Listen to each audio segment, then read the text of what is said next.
Good afternoon, everyone. My name is Sahlén. I'm the R&D Manager for Alfa Laval PureBallast.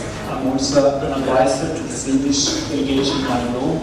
I've been for the past 5 years. I've been in all this discussion about the ballast water. Coming from Sweden, we had 1.5 meters snow, -24. So I'd like to start to bring out my appreciation to the conference organizer to arrange such a nice weather. It's great to be down here this week. Okay, Alfa Laval, we have been in this business for 100 years. We are a pioneer in the ballast water business. I'm also a sailor, so I've been looking at the 470s and the lasers out there, and I happened to see the vessel the sister vessel for which we did our first test 2003. The Wallenius Wilhelmsen pure car carrier was mooring out there, so it was nice to see.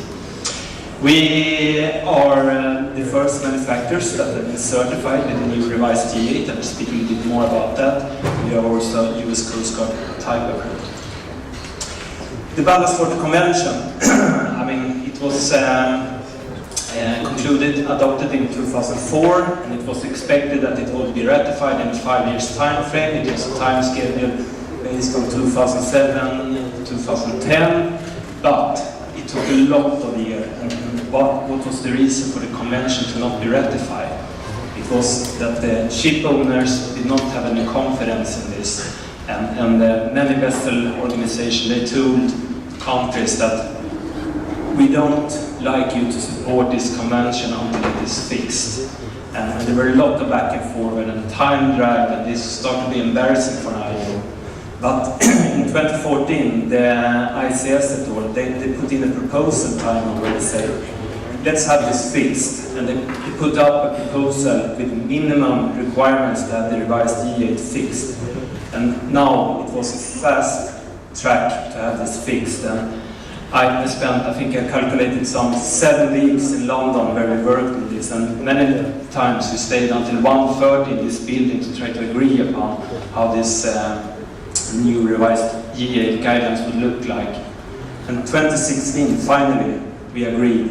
And the vessel organization said, now we have the revised G8 guidelines, it's okay for you as a flag to support the convention to enter into force, and that happened. What is the revised G8 really about? First of all, testing facility independency. They don't like the manufacturers to be on the site to fix their equipment, but the equipment should be operated independently from the manufacturer. International organization, they were very keen on that the system should be suitable for worldwide operation, meaning that it should be working in cold water, in water with low salinity, and it should be very clear what the limitations were in terms of UT, if you have UV systems, for instance. Consecutive design test cycles. If you fail one, it's just to redo and I hope for better luck next time. But they like to see that you have made a good assessment of your system capabilities and you meet that during the testing. Minimum holding time.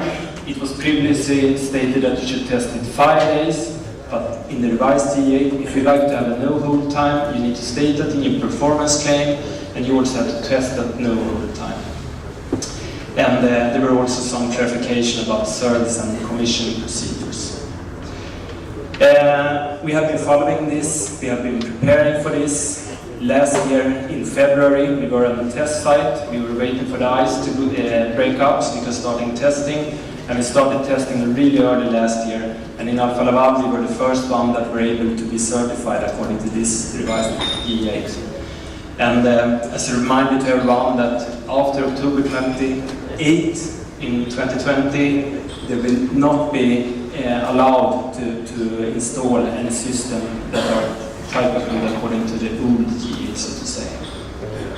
So I think for vessel owners that are to plan for the whole fleet, what kind of system they like to select, it's good to know that there are suppliers, one, that is existing, and I'm sure that there more will come, that also can meet the revised G8 guidelines, so you don't have to end up in a situation where you 2020 need to change your manufacturer for your fleet. For the US Coast Guard type approval, we were also very early with that. We were maybe a little bit too early. We began testing 2012, and we tested according to this MDM method that is very suitable to evaluate ballast water treatment system that deploy UV technology. We submitted our application in March. We were waiting and waiting and waiting, and then just before Christmas we got the news that US Coast Guard had rejected it. It was not a good Christmas, I can tell you. But we decided to make a quick comeback, and in record time in 2016 managed to have our system type approved. And today there are 6 type approved systems available on the market. Though we had a problem, we had to use this prescribed US Coast Guard method called CMFDA, and in order to get that working, we had to apply 72 hours hold time. We know that the US administration are working to verify the MPN method, and they are going to do that verification during the spring, and that will for sure be a benefit and a solution for this so long-going UV topic. However, today our system is certified with this 72-hour hold time, and that is a concern for many vessel owners. So last year in Q3 we started to do testing with no hold time, and we also completed that. And I think we will be able to submit our application either later today or tomorrow for the US Coast Guard no hold time. And we expect an amended certificate sometimes in Q2. The picture there, it is when we did the freshwater testing, and that is how tough the water can be. I ran up to the lake and had a look where they took the source of the water. So it's really challenging water that we put into the system. How many of you did see the new US Coast Guard policy for the in-operator BWMS? I see some people nodding here, and it's quite interesting, and we can conclude that US Coast Guard and some other organization, and IMO, etc., they're moving from type approving to compliance, and they stated now that going forward, lack of consumables, training, like Bo mentioned, and operational experience will not be accepted going forward.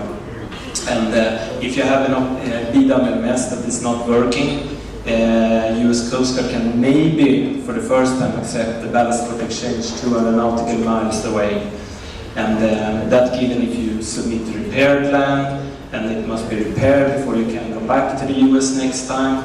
And also the US authorities now recommend vessel owners to operate the system on a regular basis in order to for the crew to gain knowledge and experience about the systems. So this is something that is new, and this is something that we have been highlighting in our PureBallast offering for some time. And we really think, okay, it is great that we have a system that have all this certificate, but in the end there are people and there are others support that needed, and I think it's good to choose a supplier like Alfa Laval that have a global marine service network, so you can get the financial predictability, you will know what your operational costs will be going forward, you can have efficient maintenance, and you can get support worldwide in case you need it.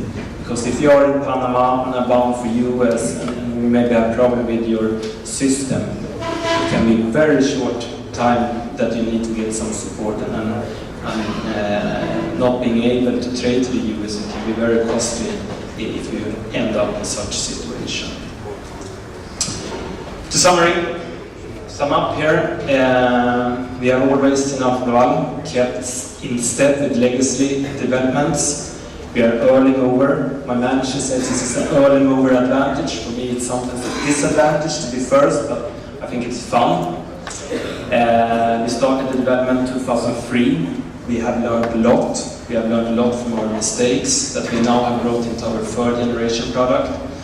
We have today 1,700 systems sold, whereof 600 are for retrofit installation.